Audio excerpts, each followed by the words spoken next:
J'ai commencé déjà à vivre de la souffrance de manière très hâtivement dans ma vie parce que mon père est décédé quand j'ai eu 1 an.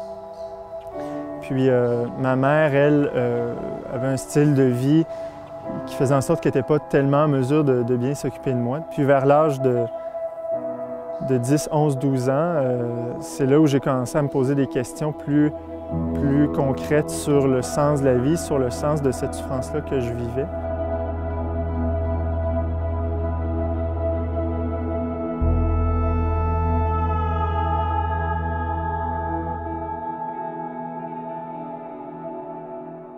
Quand je suis arrivé au cégep à l'âge de 17 ans, j'étais très désillusionné de la vie parce que je ne croyais pas en l'être humain.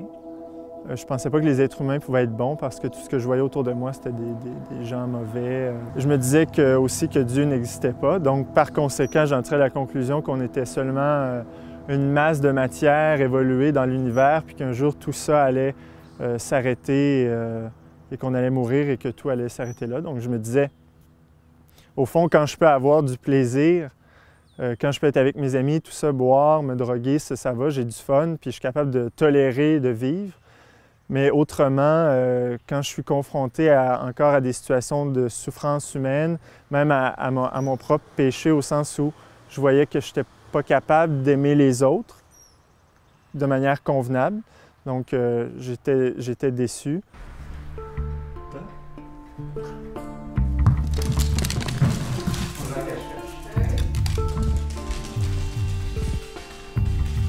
Dans mon questionnement intellectuel, à un moment donné, j'ai réalisé que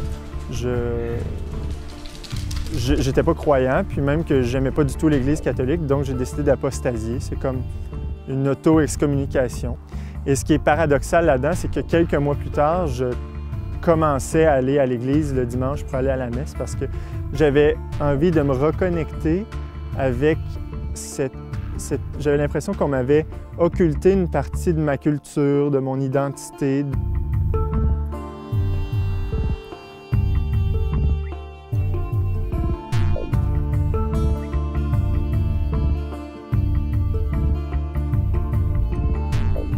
Finalement, au bout de 2 ans de démarche comme ça, j'ai rencontré des jeunes hommes comme moi qui avaient à peu près mon âge, qui vivaient dans un couvent chez les Dominicains, ici à Québec, puis qui passaient leur journée à prier, à étudier la théologie, à lire la Bible. Puis en discutant avec eux, évidemment, on s'est posé on était directement au vif du sujet. Vous pensez que Dieu existe? Moi, je pense que non.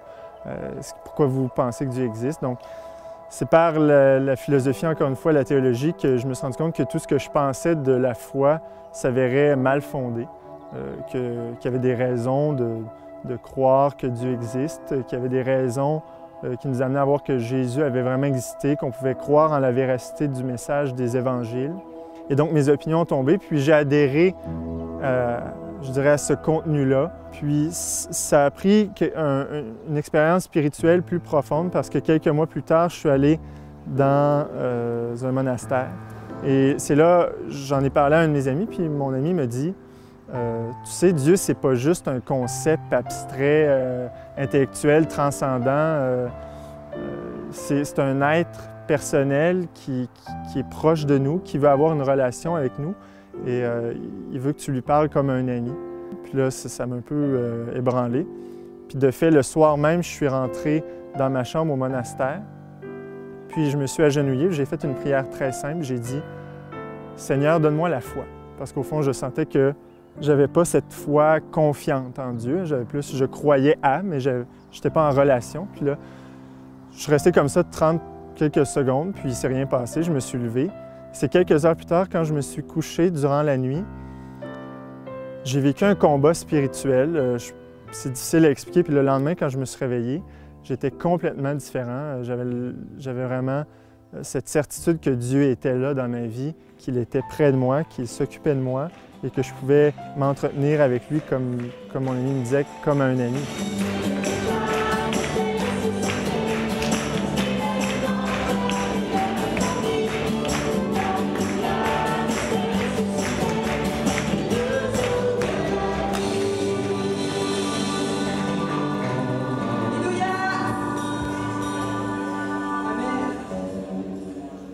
qu'aujourd'hui, je ne peux pas faire autrement que de vouloir le dire aux autres en essayant de leur faire prendre conscience d'écouter. C'est pas vrai qu'on est juste un pan de matière évolué dans l'univers. Il y a plus. Il y a plus que ça. L'être humain est habité d'une plus grande dignité qui accorde à notre vie une grande mission, en fait. Et ça nous fait sortir automatiquement du désespoir parce que, justement, avec cette certitude qu'on a un Père et que, par conséquent, on est tous frères et sœurs d'un même Père, on peut s'entraider et on peut avoir confiance que, justement, le Père est là pour nous et que, quoi qu'il arrive, notre Père veille sur nous, sur notre vie, et il va nous aider nécessairement à nous rendre et jusqu'au bout de notre mission qui nous est confiée, puis aussi à accomplir cette dignité-là, cette vocation-là au bonheur qui nous est donné.